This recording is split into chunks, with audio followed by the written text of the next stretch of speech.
And so, one of the questions I have for you, in the real magic and the science of magic, you frame magic as the mind's natural ability to influence physical systems, going back to the food.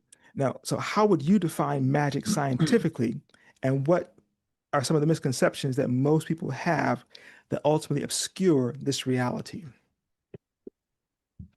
Well, I like the phrase that physicist John Wheeler used, in that we live in a participatory universe. Mhm.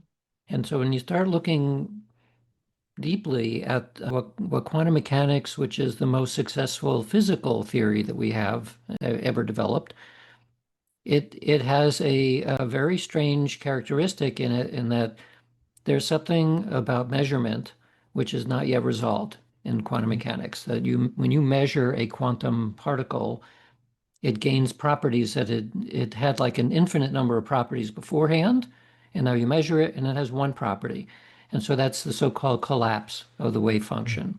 The wave function is an infinite number of possibilities, actually not even probabilities, but possibilities that transition somehow into the actual world that we see.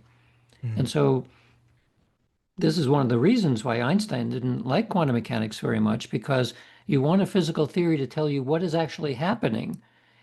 Quantum mechanics doesn't tell us what's happening, and it's missing a couple of important things, like how did it turn from an infinite number of possibilities into the thing that I see?